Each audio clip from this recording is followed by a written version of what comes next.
Merci. Permettez-moi de saluer et de remercier les autres autorités de la République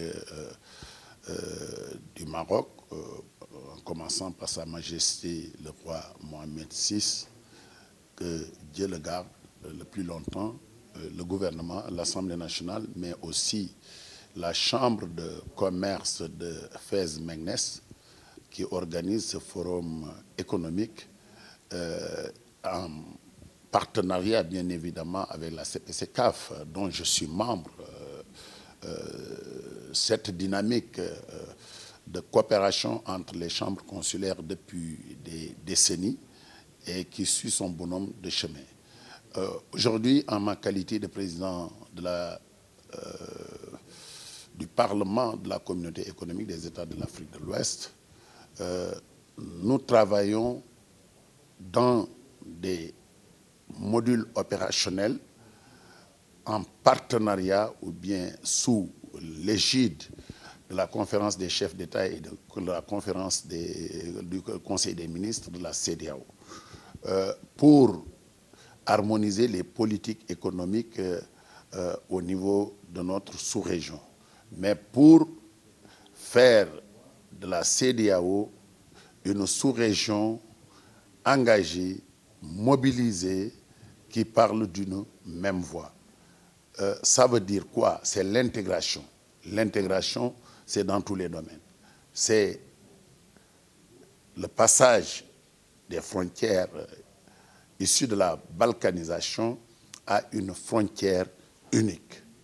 Dans nos États, nous devons, sur le plan de la mobilité, permettre à chaque citoyen de pouvoir se déplacer d'un État à un autre sans subir des entraves, sans subir des tracasseries, mais que chaque citoyen d'un État membre puisse se sentir comme chez lui dans un autre pays, avoir le droit de traverser les frontières avec une carte d'identité, avoir le droit d'établissement, avoir le droit de travailler. Donc, il s'agit de cela.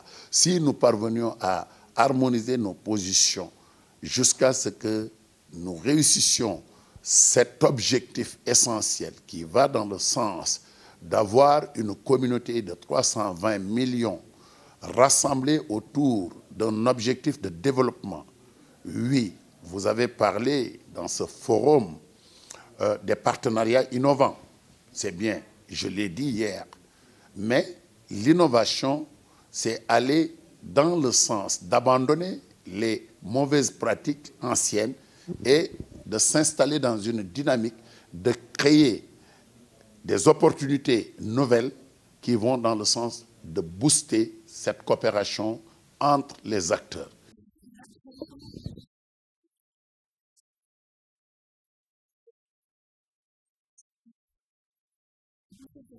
Ces relations, c'est le secteur privé. Le secteur privé qui doit booster la croissance, créer des richesses, créer de l'emploi, doit parler d'une seule voix. D'une seule voix. Et il faudrait saisir les opportunités pour analyser d'abord l'environnement, mais le contexte. À partir de cela, qu'est-ce qui va se poser devant nous?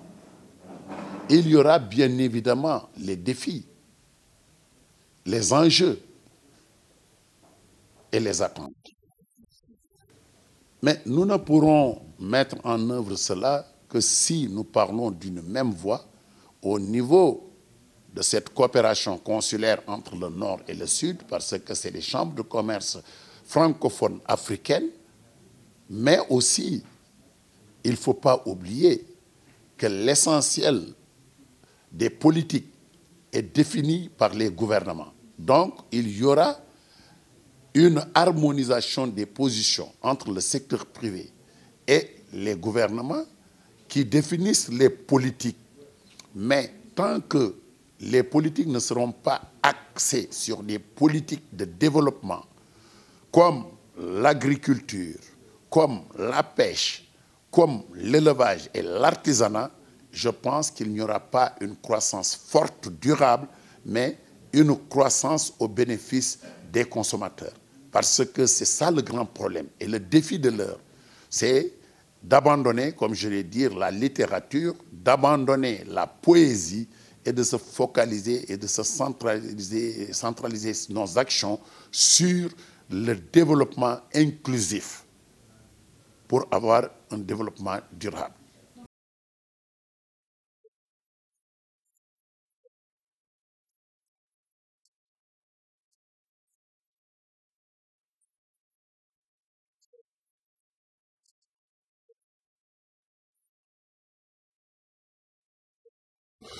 Bon, je ne crois pas tellement à des signatures de conventions et de protocoles. Nous en avons beaucoup signé. Tout de suite, lors de la réunion du groupe Afrique de l'Ouest, dont je fais partie, pour avoir été au niveau de la CCR de l'UEMOA, c'est la Chambre consulaire régionale de l'UEMOA pendant 9 ans, j'ai attiré l'attention de mes collègues sur cette opportunité qui nous a été offerte par les chefs d'État en créant vraiment un bloc économique pour les chambres consulaires pour travailler à côté de l'UEMOA sur les politiques communes de l'Union, sur les questions monétaires et sur les questions de mouvement des personnes.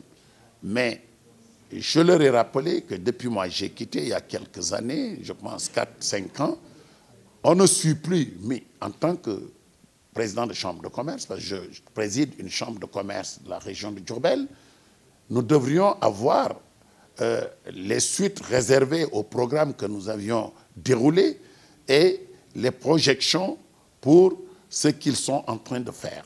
Mais je pense qu'il y a des problèmes. Donc il faudrait, et j'ai fait des suggestions, le président de la CCR m'a rassuré qu'ils vont nous transmettre le suivi de toutes les actions et les activités qu'ils sont en train de mener, parce que les actions qu'on mène, on les mène pour le secteur privé de notre petit bloc de 8 États de l'UEMOA. Mais si le secteur privé n'est pas informé, n'est pas avisé de ce que font nos représentants, ça pose problème. Donc, il y a des problèmes de mise en œuvre. Les textes sont là. Tous les textes, nous avons travaillé beaucoup. Consultez Google, tout ce que vous voulez voir, tu verras. Mais il ne s'agit pas de ce qu'on a dit dans les réunions. On fait trop de discours. Il faut être pragmatique et aller à l'essentiel. Le peuple africain a tout pour vraiment se départir de cette pauvreté qui a trop duré, parce que nous avons, comme je l'ai dit dans mon discours, 20% des terres arables sont en Afrique. Nous avons une richesse parce qu'une nappe de ressources naturelles forte. Nous avons des pluies, des cours d'eau. Pourquoi nous ne pouvons pas vraiment lutter pour notre autosuffisance, pour ne pas vraiment continuer à vivre avec l'aide extérieure? Je pense que ça, il faudrait régler ces problèmes. Et nous avons les moyens de régler ça.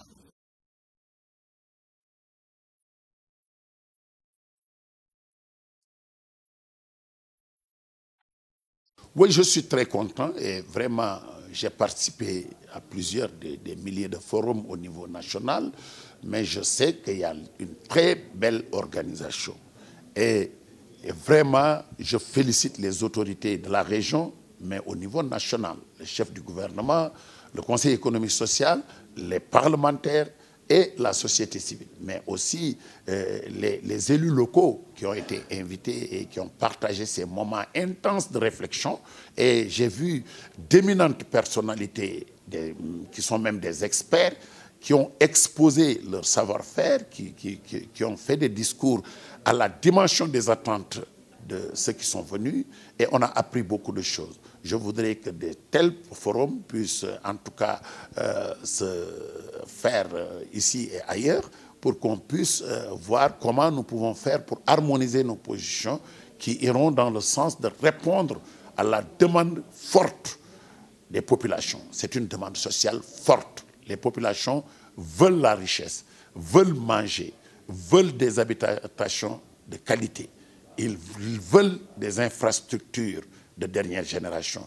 Ils veulent s'intégrer dans le monde de demain. Parce que le monde de demain, c'est la vitesse. C'est les technologies de l'information et de la communication. Mais il faut aller très, très, très vite. Parce que la locomotive qui marche, elle est forte, elle est puissante. Elle roule à grande vitesse. Si nous voulons nous insérer dans ce monde de demain, il faudrait qu'on harmonise nos positions, il faut qu'on parle d'une même voix, il faut qu'on économise nos ressources et les orienter vers des axes de développement. C'est ce que je pense moi personnellement.